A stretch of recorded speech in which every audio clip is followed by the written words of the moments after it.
Am I the a-hole for telling my mom the exact moment I lost all love and respect for her?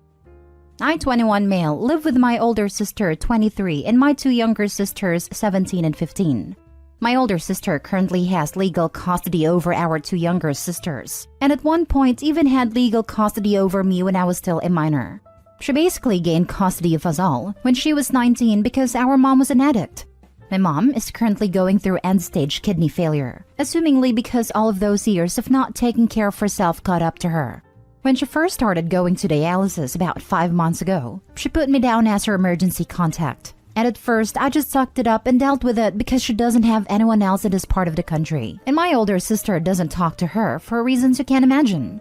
However, yesterday when the clinic contacted me and I had to pick her up, I informed her that she needed to put someone else down because I wouldn't be answering those calls anymore, after she had her family members leave threatening messages to my older sister.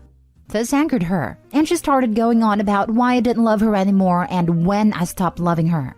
So I told her the exact moment I stopped loving her and respecting her was when I was 13. I had just entered high school. I was big into football and the coach at the time was brutal. He was making us practice 2 times a day, at 5 a.m. and after school. I told her how I woke up one morning, and she passed out on the couch off of whatever substance she was using at the time, and my older sister, only 15 at the time, was freaking out because we had no food. We never had any food. She was freaking out thinking I was going to pass out from all of that practice and barely eating. I tried to assure her that I would be fine, but she went into that kitchen, grabbed the only things we had, which were 2-day-old almost burnt rice, salt, a can of green beans, and half a chicken breast, and made me and our siblings an entire fried rice meal. She made sure I ate that morning, and I ate that meal on my way to practice crying. She had to stay home from school that day like she did most days, to send younger sister off to school and to be there to pick them up. When I got home from school that day, my sister was in the kitchen cooking dinner, and there were some groceries in the fridge that she brought with the money that she got from selling her rings that our grandma gave her to some sketchy guy that used to hang out at the convenience store, all while mom remained high and passed out. I told her that's when all love and respect for her vanished. She cried and told me that I was evil, that I'm having a moral conflict because I'm wondering if I should have been softer with her. Am I the a-hole? Info: my dad passed away of an overdose when I was 8, so he was really no better than my mom. Not the a-hole. You aren't evil. Your mother's neglect was. I wouldn't be answering those calls anymore after she had her family members leave threatening messages to my older sister. Time to go no contact with your mother and these family members. Good luck. Also, OP, I know there is some pressure because she's dying, but she left your life and role as a parent a long time ago. Do not feel guilt of any sort for cutting contact at this time. You can continue to make peace with what role she played in your life on your own. You do not need to subject yourself to more of it. Release yourself from that responsibility. Agreed. If she wants you to be at her deathbed but she never apologizes, don't go. You're letting her trample all over you one last time in her own way. You're letting them get their say on the way out without ever showing contrition. Someone here recommended the book Adult Children of Emotionally Immature Parents, and it helped me. Try it.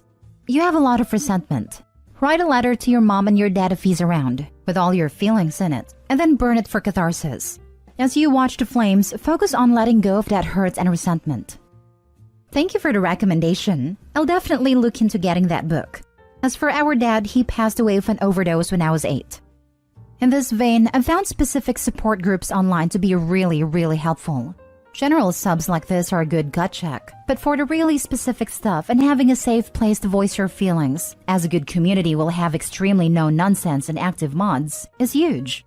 Just do a vibe check first. Some keywords would be adult children of addicts, and definitely read up on sidebars/intros to see if a particular place resonates with you and your experiences. Everyone's situation is a little different, and that kind of neglect will impact people in different ways even within the same family. Find a group that offers the support that you need. Next story. Am I the a-hole for telling someone they're selfish for asking a 22-year-old to become a child's guardian? My 22 female boyfriend Malcolm, 22 male, has a half-sister Elena, 12 female. They have the same dad, and he's not involved in their lives. Their moms became close friends and they were raised seeing one another, but Malcolm's mom moved abroad a couple of years ago. Elena's mom, Sandra, was diagnosed with cancer last year. She went through treatment, but it's been determined that there's nothing they can do but make her comfortable, and Sandra will pass sometime this year. She has no family, so Malcolm has spent a lot of time helping care for Elena, driving her to school, making the meals, etc. Recently, Malcolm sat me down. He said that Sandra asked to speak to him. She said she understood if the answer was no, but asked for him to take on custody of Elena, sooner rather than later. That way, she could adjust to him being her guardian before she passes. Malcolm would move in with them. Sandra had a sizable life insurance policy and an account to help him care for Elena. To my surprise, he agreed to all of this without consulting me. I pointed this out, and he said we've only been together 6 months, so I asked if he didn't feel too young for all this. He said sort of, but to do it for Elena. Without further discussion, he subleased his apartment and moved in with Sandra and Elena. Saturday, I stopped by to pick up Malcolm for lunch. He hadn't returned from work yet, so I was waiting with Sandra. We were making small talk, and she mentioned how grateful she was for Malcolm and that he was a sweet boy. I asked if he was really her only option. I mentioned his mom, and Sandra said Elena's losing enough. She doesn't want to force her to move abroad on top of everything. She also doesn't feel right asking Malcolm's mom to move back. I said I found the whole thing a little selfish. Malcolm is only 22. He shouldn't be tied down raising a child. Sandra got defensive and said she wished she didn't have to ask him. Plus, he said yes. I asked what else was he supposed to say. Sandra told me I was upsetting her and asked me to leave. Malcolm called me later, screaming at me. He said that I upset Sandra. I said I was trying to defend him and point out options she may not have thought of. Malcolm told me to butt out and to get on board with this or walk away, and hasn't spoken to me since. I saw Elena at the mall on Sunday and she just ignored me. My mom told me I screwed up big time. Am I the a-hole? You're the a-hole. I swear to God, if I see one anti-A on this thread, I lose my faith in humanity. You should listen to your mother. Sounds like she's a smart woman. Malcolm got lucky. He just got a glimpse into your soul when you let your mask slip. It is twisted under there. And cruel. For God's sake, harassing a dying woman? Really? And shameless about it no less. Lucky for him he saw that early on and hasn't spent years of his life with you. I'm genuinely confused why he hasn't made a clean break yet. Maybe he has and just can't be bothered to inform you. It's one thing for the OP to break up with Malcolm because she feels too young to help raise a child or be in a relationship with someone raising a child. But what an a-hole to think she has the right to interfere after just 6 months of dating. I think he has dumped her. I suspect get on board with this or walk away meant that if she didn't call with an apology, he was assuming she was walking away. You're the a-hole. You've been seeing him for a few months. That is his sister. It's not up to you to decide it is selfish for a dying mother to ask family to become a guardian. Honestly, you are not only selfish, you are asking a family you barely know to uproot a child who is going to lose her mother, to move that child abroad so that you can have your boyfriend all to yourself. Selfish, entitled, and arrogant all in one move. Fact is, this mother has a death sentence.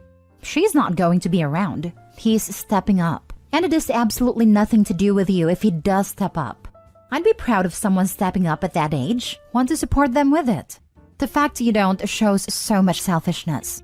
A 6-month relationship is not more important than his little sister who is going to lose her mother.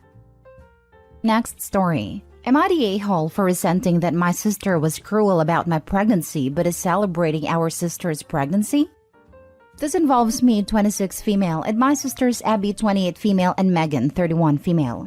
I had a baby at 16, which I know isn't great. But accidents happen, right? I do not think I was a bad person for this happening.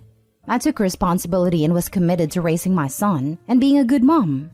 My parents supported me as best as they could by babysitting and helping with finances, even though that came from my college fund. However, Megan, who was still in college but still living at home, made it clear that she was not supportive.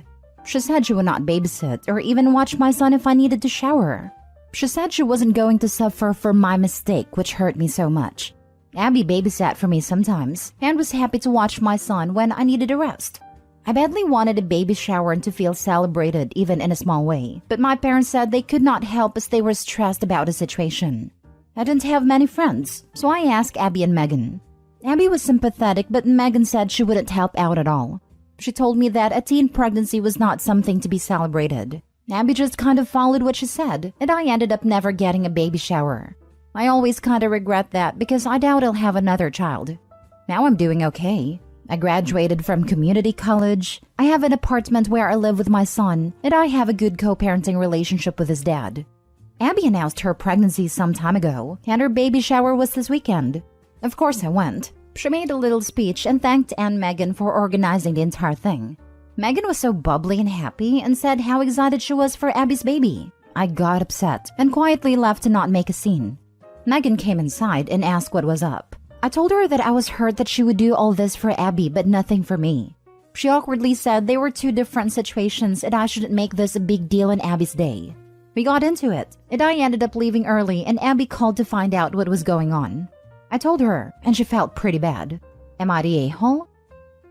Now for the top comments. No a-holes here. I hovered between that and not the a-hole, but went with no a-holes here because, while I think you are well within your rights to feel upset about it, 21-year-old Megan and 31-year-old Megan are probably very different people. You just can't fairly compare her actions as a college student to her actions as an adult. If Megan is still giving you grief today and not stepping into the Aunt Megan role for your son, then I change my response to not the a-hole. Thank you. Honestly, she has not really been an aunt to him. She does get him birthday and Christmas gifts. That will make conversation with him when we're all together, but doesn't really try to hang out with him or talk to him on her own.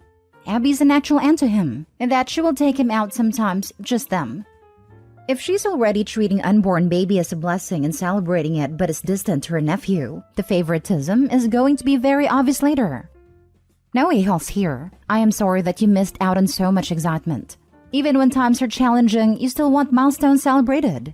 Unfortunately, there are consequences to all actions and neither you or your sisters are in the same place now as you were then. Having a baby at 16 is extremely different than 28. And throwing a baby shower is something a 31-year-old does, not a college student focused on schoolwork. Your son is not a mistake, but getting pregnant was an accident. Sometimes it's hard to celebrate accidents. All you can do now is focus on the good you have. This entirely. Teen pregnancy is different than adult pregnancy, and college student aunts are different than adult aunts. Especially if said student is aware she'll be sharing her home with the baby, since Opie said Megan was also living at home while studying. She even might have felt she was punished for Opie's choices. We're always more judgmental about things that directly affect us after all.